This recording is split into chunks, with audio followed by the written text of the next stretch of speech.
Hey YouTube. I am, by all accounts, a very creative person. Every day the first thing I really start thinking about is what I'm going to work on while I'm awake. What am I going to do to take advantage of the time that I have in order to produce something that's meaningful and valuable to myself and others. If I don't create something or make significant progress toward the creation of something, then I feel like I've just wasted one of the precious few days in my life. I can't help wanting to make things. If I didn't make things, I'd just go crazy.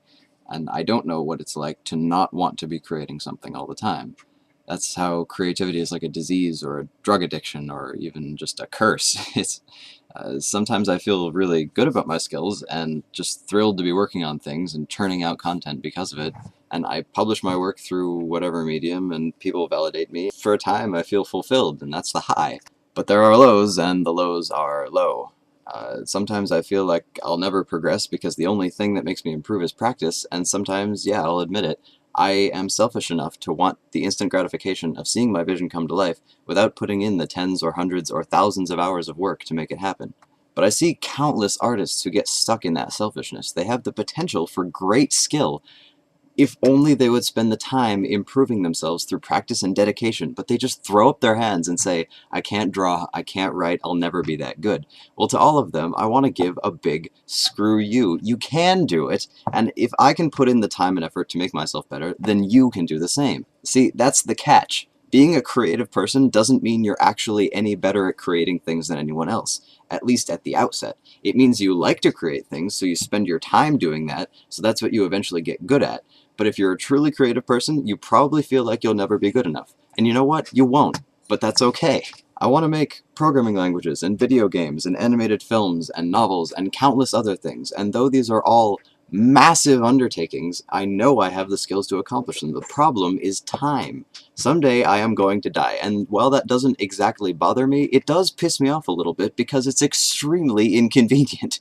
I honestly don't know what things are the most important to me, so I try to do everything. I'm a generalist. I'm pretty good at everything I try, but the only time I ever actually finish anything is when I don't care how it turns out. That's how I'm able to make videos at all. Do you think you've seen the limits of my drawing skills? Hell no. But if I spent more than a minute on each of the drawings in my videos, I would never finish them, because while I may be quite good at many things, I am terrible at managing my time. And I'm too proud to ask for help, because to give in and let others relieve some of my burden would be to admit that I'll never really be good enough at anything to create something of value that's purely my own.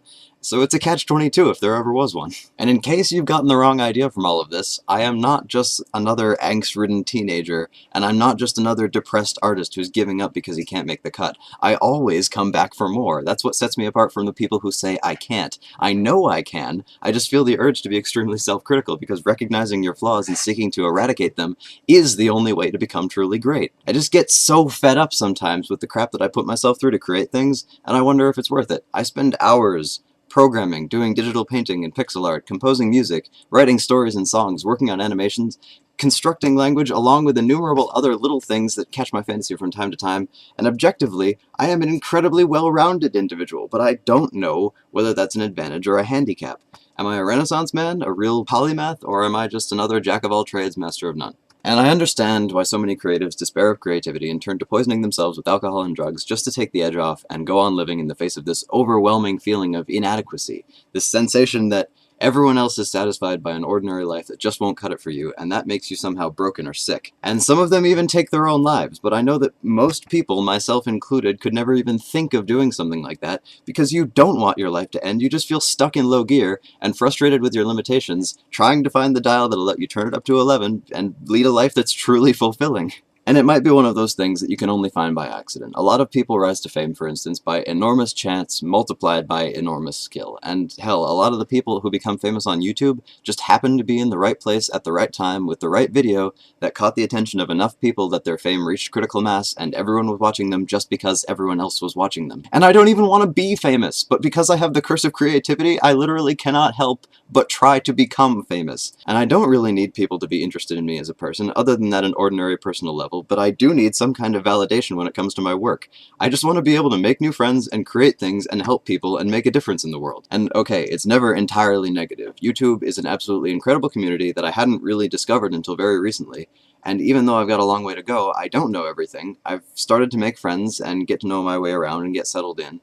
and I'm glad that I have what you could call a small cult following, who have been incredibly tolerant so far, thank you, of my inability to stick to a single format or genre while I figure everything out. And if this video, or any of my videos, got featured, and I got thousands of subscribers in a single afternoon, and all of a sudden I had a stadium's worth of people paying attention to everything I said, then first and foremost, I would be completely, utterly, pants-shittingly terrified. But I would suck it up and try to be brave and take advantage of the opportunity to get my name out there and do what I've always wanted to do, which is to make things and show people and make the world a better place. I hope that someday I get an opportunity like that, and until then I'm going to keep on doing what I do and trying to get better, because I have creativity and I can't do anything else.